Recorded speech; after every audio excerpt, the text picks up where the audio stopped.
जी हाँ, नमस्कार साथियों, स्वागत है आप सभी का टुडे रोजगार के इस यूट्यूब प्लेटफॉर्म पर।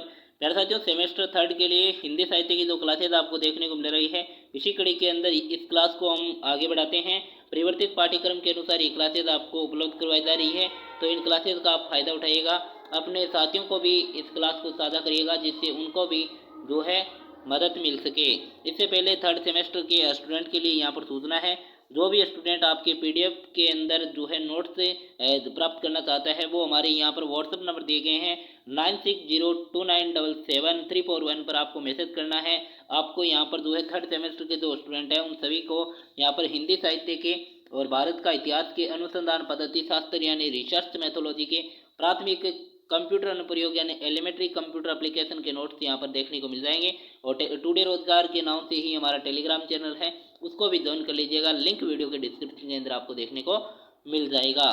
तो आगे बढ़ाते हैं यहाँ पर इस क्लास को। तो पिछले क्लास के अंदर हमने 10 प्रश्नों तक कर लिया था, जो लघुत्तरात्मक प्रश्न थे और जो 10 प्रश्न थे उन तक हमने कवर कर लिया था। आगे के प्रश्नों को हम कवर इस क्लास के अंदर करने वाले हैं। तो चलिए वीडियो को शुरू करते हैं। तो प्रश्न संख्या 11 है कि भारतेंदु युग के काव्य में प्रकृति चित्रण की प्रवृत्ति पर प्रकाश डालिए। तो यहाँ पर है कि भारतेंदु युग में काव्य में प्रकृति चित्रण परंपरागत रूप से मिलता है। उसमें कहीं तो बंदी बंदाई परिपाटी में प्रकृति का आलंबन रूप प्रस्तुत किया हुआ है, तो कहीं अलंकारित रूप है। और यहाँ पर बात करें तो ऋतुओं के वर्णन की अपेक्षा यहाँ पर ऋतु विशेष में नायक नायिका का चित्रण यहाँ पर देखने को मिलता है। और प्रकृति का जो सूक्ष्म और स्वाभाविक और बात करें हम प्रभावों उत्पादक जो चित्रण है वो इस युग के अंदर देखने को बहुत ही काफ़ी मिला है। तो यहाँ पर आगे बढ़ते हैं। आगे नेक्स्ट प्रश्न है। नेक्स्ट प्रश्न यहाँ पर है, तो प्रश्न संख्या 12 है कि द्विवेदी युग की काव्यगत राष्ट्रीय चेतना की प्रवृत्ति पर क्या डालना है, प्रकाश डालना है।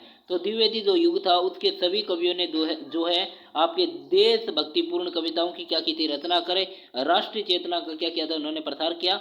और स्वतंत्रता प्राप्ति के खातिर उन्होंने है वो अनेक कवियों ने क्या की, क्रांति और आत्मोत्सर्ग की जो है आत्मोत्सर्ग का जो स्वर है वो व्यक्त किया था। साथ ही देश की जो गरीबी थी, जो विभिन्नता थी, जो रूढ़ियाँ तथा सामाजिक जो कुरीतियाँ थी, उनको दूर करने पर भी इनके द्वारा क्या किया गया, बल दिया गया। नेक्स्ट है कि स्वदेशी वस्तुओं पर इनका जो है पकड़ बनाने के लिए इनका उपयोग किया तथा विदेशी वस्तुओं का क्या किया गया, इनके द्वारा बहिष्कार करके इस समय का क्या दिया गया, बहिष्कार कर इस समय जो है इसका क्या दिया गया, नारा भी दिया गया था। आगे बढ़ते हैं। प्रश्न संख्या 13 है कि द्विवेदी युग की काव्यगत विशेषता बौद्धिकता की प्रधानता पर टिप्पणी आपको लिखनी है। तो द्विवेदी जो युग था उसके जो कवि थे, कवि और उनके काव्य दोनों क्या थे, पाश्चात्य संस्कृति के बौद्धिकतावाद से क्या थे, प्रभावित देखने को मिले। और इस युग के जो कवि थे उन कवि को है जो प्राचीन गौरव को जानना जगाना जो है आवश्यक था, क्योंकि इसके अभाव में भारतवासी अपनत्व को भूल करके पाश्चात्य संस्कृति का अनुसरण करने में लग गए थे। इस प्रकार इस युग के कवियों ने पौराणिक कथाओं में भी नवीनता का क्या किया था, संचार किया था। नेक्स्ट यहाँ पर है कि द्विवेदी युग में काव्यगत भाषा पर टिप्पणी लिखनी है। तो आचार्य द्विवेदी जी के प्रयासों से ब्रज भाषा के स्थान पर क्या खड़ी बोली है, उस खड़ी बोली हिंदी का क्या होने लगा, प्रयोग होने लगा।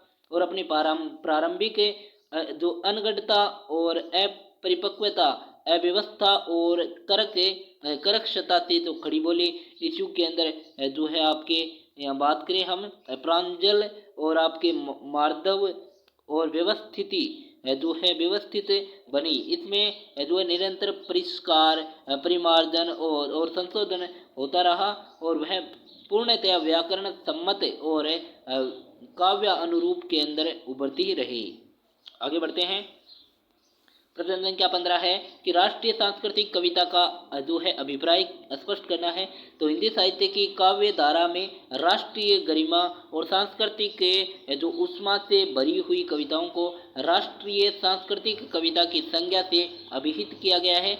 डॉक्टर नगेंद्र जी का कहना है इस संबंध के अंदर मत है कि आधुनिक हिंदी कविता की एक अत्यंत प्रबल प्रवृत्ति उन कविताओं में मिलती है जो देशभक्ति का उच्चार है। इनके लिए राष्ट्रीय सांस्कृतिक शीर्षक अधिक सार्थक और व्यापक होगा, ऐसा किसका कहना है, डॉक्टर नगेंद्र जी का कहना है।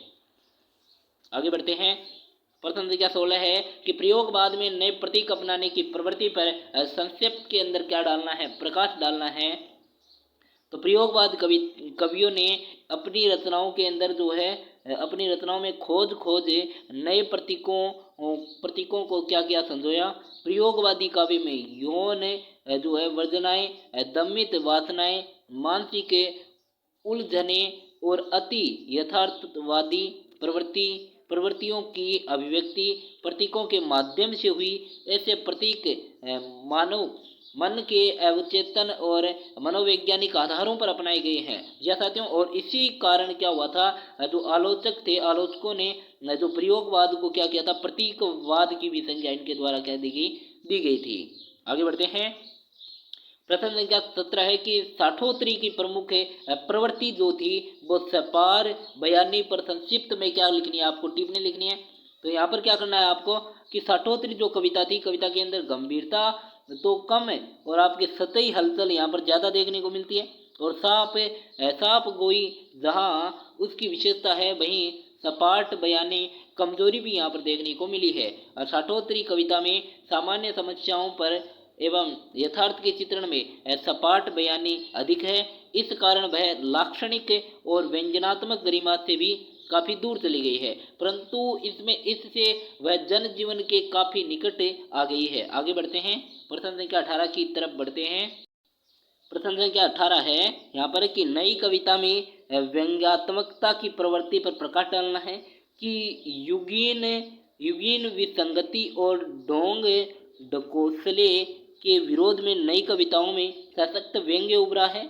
और इस दृष्टि से देखा जाए तो नए कवि है वो अपने सभी पूर्वजों से जो है आगे हैं। अनेक स्थानों पर व्यंग्य इतना तीखा हो गया है कि उसका जो रूप है वो पंक्ति में परिणित हो गया है। इससे इस युग के जो कवि थे अंग्रेजी, उनका एक उदाहरण देखने को यहाँ पर मिलता है कि सांप तुम सभ्य तो हुए नहीं, न होंगे, और नगर में बसना भी तुम्हें नहीं आया।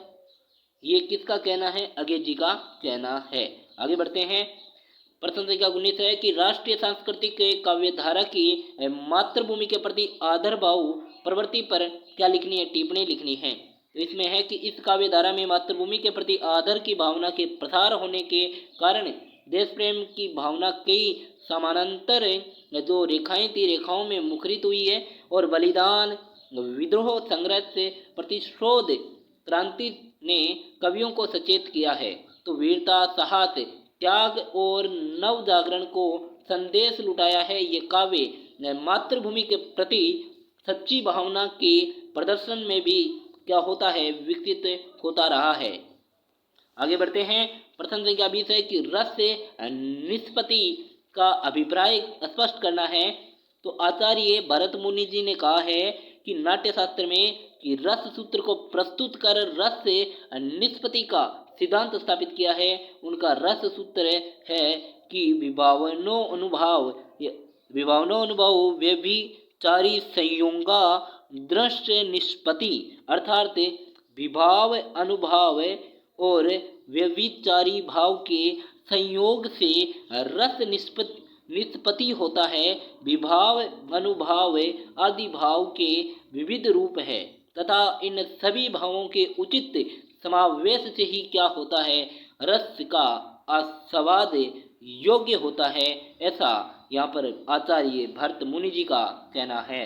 आगे बढ़ते हैं। प्रश्न संख्या 21 की तरफ है कि रस निष्पत्ति विषयक भरत सूत्र के व्याख्याकारों ने निष्पत्ति का अर्थ क्या बताया है। तो यहाँ पर भरत सूत्र में निष्पत्ति को लेकर के आचार्य भट्ट लोलट ने निष्पत्ति का अर्थ उत्पत्ति बताया है। तो आचार्य जो है शशुक ने अनुमिति या अनुमान तथा आचार्य भट्टनायक ने भक्ति बताया है। और आचार्य अभिनव गुप्त ने निष्पत्ति का अर्थ से अभिव्यक्ति स्वीकार किया है। इन चारों आचार्यों के मतानुसार रस से निष्पत्ति को लेकर के उत्पत्तिवाद, अनुमितिवाद, भुक्तिवाद तथा अभिव्यक्तिवाद प्रचलित हुए हैं, यानी अलग अलग इनका अर्थ देखने को मिला है। आगे बढ़ते हैं कि काव्य में रस का महत्व क्या होता है, इसको स्पष्ट करना है।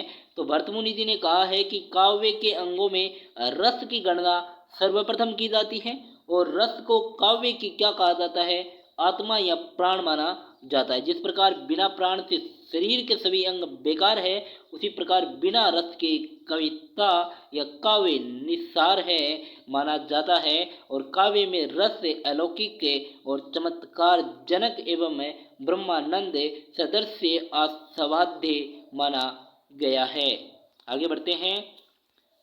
प्रश्न संख्या 23 है कि रस कितने माने गए हैं। तो आचार्य भरत मुनि ने नाटक में 8 रस ही माने हैं तथा काव्य में शांत रस को अतिरिक्त स्वीकार कर 9 रस माने गए हैं। हिंदी साहित्य के महाकवि सूरदास के पदों से वात्सल्य की रस की स्थापना हुई और भक्ति रसामृत सिंधु की रचना के पश्चात भक्ति को रस के रूप में मान लिया गया। इस प्रकार काव्य एवं नाटक में रसों की संख्या कुल 11 मानी गई है। नेक्स्ट है कि विभाव के कितने पद भेद होते हैं, संक्षिप्त के अंदर बताना है। तो विभाव के 2 भेद होते हैं, एक तो आलंबन विभाव, एक उद्दीपन विभाव। आलंबन विभाव जिसका आलंबन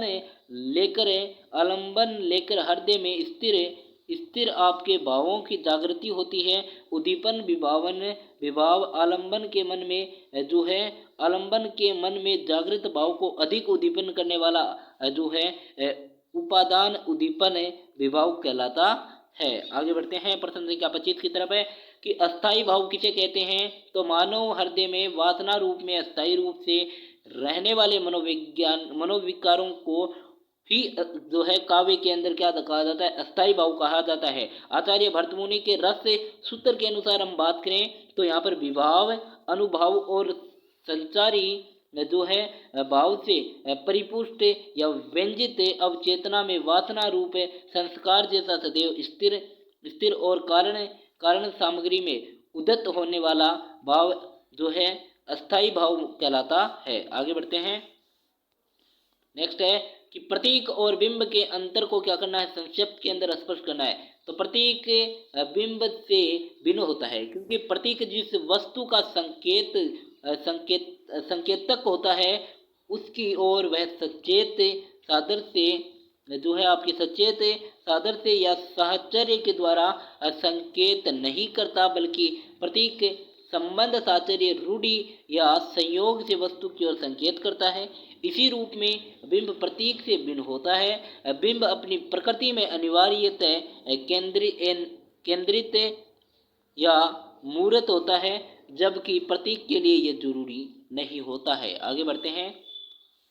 प्रश्न संख्या 27 है कि काव्य में प्रतीक विधान की उपयोगिता को स्पष्ट करना है। तो काव्य में प्रतीक विधान अत्यंत उपयोगी रहते हैं। प्रतीकों के प्रयोग से वर्ण की व्याख्या होती है, इनके अलंकृति और सबसे महत्वपूर्ण कार्य क्षमता या व्यंजनात्मक समावेश होता है।